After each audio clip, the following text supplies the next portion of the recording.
I started making love to my therapist in her office, on the dark leather couch where I was supposed to be healing my dead marriage to Marcos. Her scent, an addictive mix of bergamot tea and old books, is my new addiction. But what started as a forbidden passion, a dirty secret between doctor and patient, I'm starting to think is a game. And I don't know if I'm playing or if I'm being played. My name is Letitia. For 10 years, I was Marcos's perfect wife.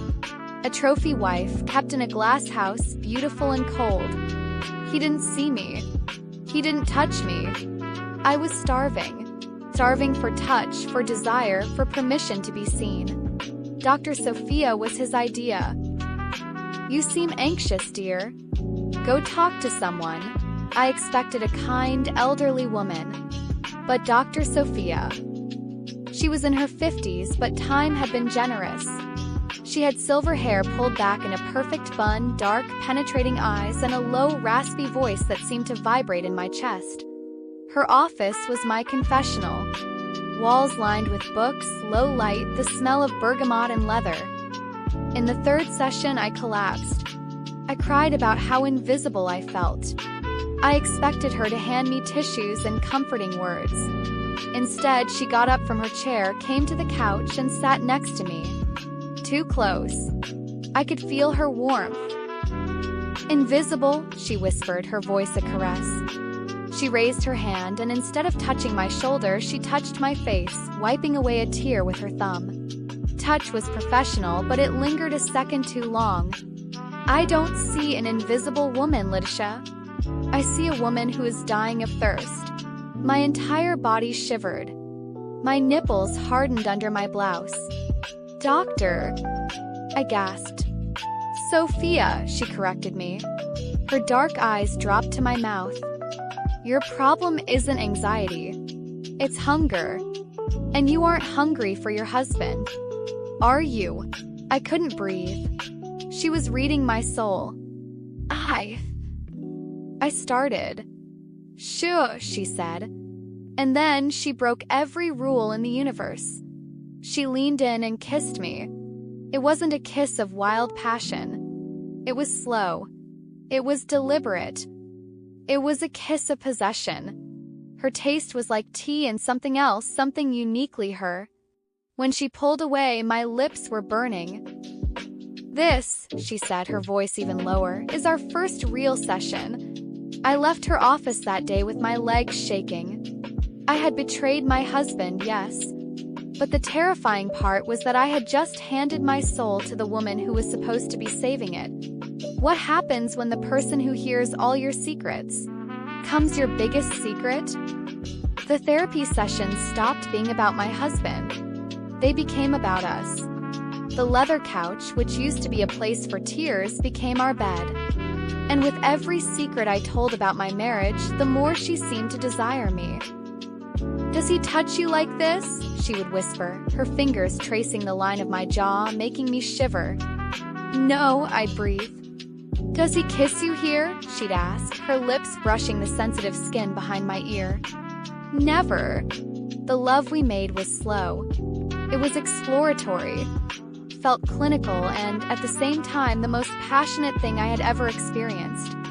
Sofia was an expert. She knew exactly where to touch, how to bring me to the edge and pull me back, all while talking to me in that calm, controlling therapist's voice. She was healing me with her touch. I fell in love, hopelessly and irrevocably. I became addicted to her, to the sessions, to her scent, to the way she saw me. The world outside that dark, book-lined room ceased to exist. I lied to Marcos with terrifying ease. "Therapy is going well," I'd say at dinner. "I'm feeling so much better." And it was true. My body was alive, my skin was glowing. I was radiant. And he, blind in his own world, didn't even notice. But then the tone of our sessions changed. What was about healing started to feel like something else. We were lying on the couch, naked, tangled together. I was at the peak of my passion, feeling safe. "Tell me about Marcos," she whispered, stroking my hair. I don't want to talk about him, I said, trying to kiss her. No, she said, her voice a little firmer. She held my face. It's important for your healing. I need to understand your power dynamic. Financially. He controls the money, doesn't he? Yes, I admitted. He gives me an allowance like I'm a child. That's financial abuse, Letitia, she said, and the word abuse sounded like a sentence. He keeps you trapped. Where does he keep the real money? Passwords. Do you have access to them? I hesitated. I think I know the password to his office safe. Sofia's eyes flashed. Quick, almost imperceptible glint. Good, she whispered and kissed me again, a deep, rewarding kiss. That's very good. You're starting to see the control. I was so blind with passion, so grateful to finally be seen and loved, that I never stopped to ask why my healing felt so much like a financial interrogation. I was about to find out that her passion wasn't for me, but for what I could give her.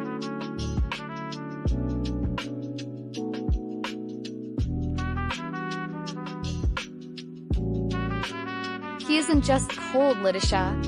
He's a monster. He has imprisoned you, and you deserve to be free. She convinced me that my husband was my jailer. And the worst part, she convinced me that stealing from him wasn't a crime, it was justice. Our lovemaking was never better than on the night we planned our revenge. Sofia changed the narrative. She was a master. She used every secret I told her against Marcos. Every night he came home late, every forgotten anniversary, every harsh word. She transformed my unhappy marriage into a textbook case of psychological abuse. You are in an abuse cycle, my love, she'd say, holding me in her arms after we made love on her office floor. And I won't let him destroy you. We won't. That word was my drug. Passion became a conspiracy. The lovemaking now had a purpose, to seal our alliance. He has a business trip, doesn't he? She asked one night. Yes, next week. To Singapore. Perfect, she said, her eyes glittering. It's our chance. Plan was simple. Marcos was cheating on me, she said. She had proof which I never saw. We were going to take what was mine by right, what he owed me for 10 years of loneliness. We were going to empty the safe. But what happens after? I asked, terrified and aroused. After, she said, kissing me softly, we disappear. Together. I have a house in Argentina. Buenos Aires. We can start over. Where no one knows us. The fantasy was complete. I was going to run away with my lover, my savior. The night came. Marcos was on the other side of the world. The house was silent. My hands were shaking so much I could barely type the code for the safe, the anniversary of his mother's death, the only person he ever loved. The safe opened. And there it was. Cash, jewelry, and a hard drive. Take the drive, Sofia had instructed. It's where he keeps the offshore accounts. I took everything. I felt powerful. I felt dirty. I felt alive. I drove to her office, even though it was midnight. She was waiting for me with 2 glasses of wine. Did you get it? She asked. I opened my bag and dumped it all on her desk. The drive. The cash. The jewelry.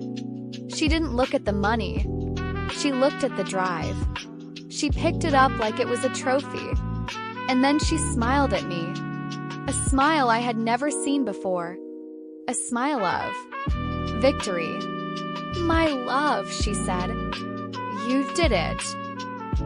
I arrived in Buenos Aires with 1 suitcase, $100,000 in stolen jewelry, and my heart in my throat, waiting for the woman I loved. I waited 1 day. 2 days. Her number was disconnected. 1 week. The bergamot scent on my scarf faded. And on the 10th day, in a cheap hotel I could barely afford, I finally understood. There was no us. The love of my life had used me to rob my husband. and then discarded me. Panic was a cold wave. I was alone in a foreign country with a passport that was about to be flagged. Marcos, obviously, had returned from Singapore. He had discovered the empty safe. I was no longer Mrs. Lidisha, the trophy wife. I was a thief, a fugitive. Cried for 3 days. The love, the passion, the sex. It all curdled into a humiliation that burned in my stomach. She didn't love me. She never loved me. She used me. But why? Just for the money? It seemed small. The game she played was so complex, so intimate. It had to be more. I used the little money I had left to go to an internet cafe. I needed to know who she was. I Googled Dr. Sofia Alencar. Nothing. No record. No psychology license. The office, the diplomas on the wall. All a sham. My confessional was a stage set. I was shaking. I typed in the address of the office building. The owner of the building was listed. A holding company. I researched the holding company, and the CEO's name came up. A name I didn't recognize. Raquel Mendez.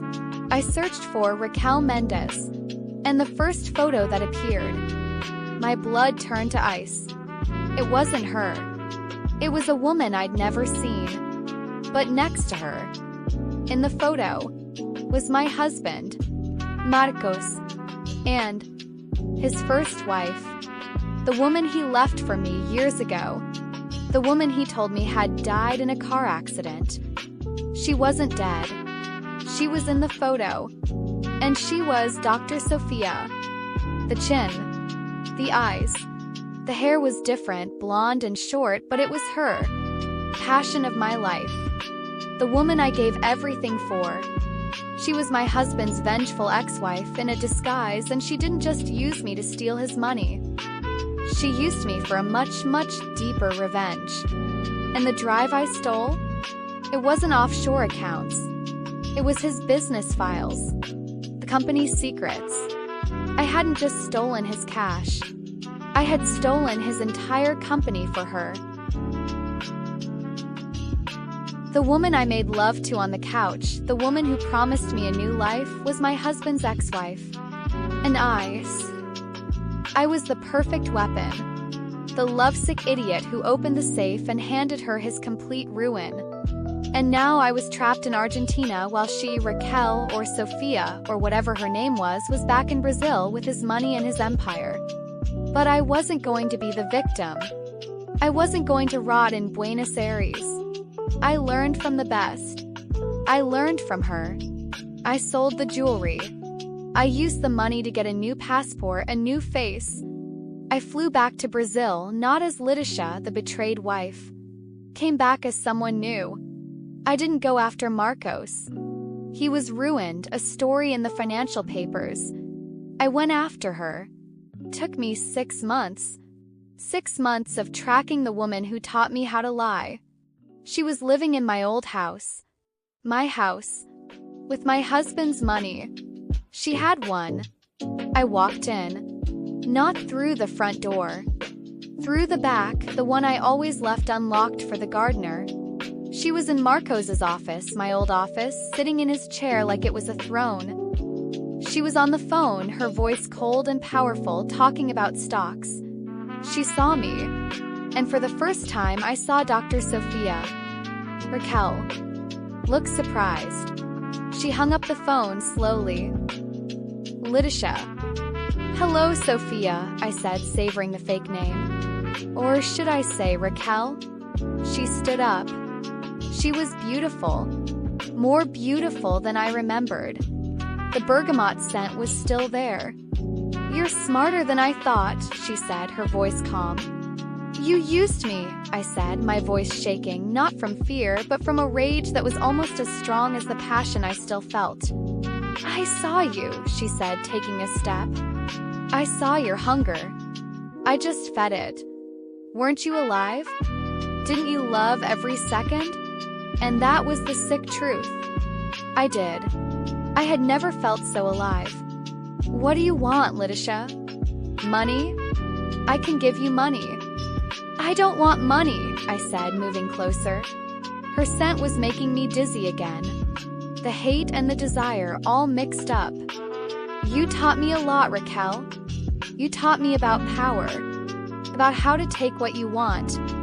And what do you want? She asked, her dark eyes locked on mine. I stopped inches from her. I could feel the warmth of her body. I could feel the old passion like a ghost between us. I want what you took from me, I whispered.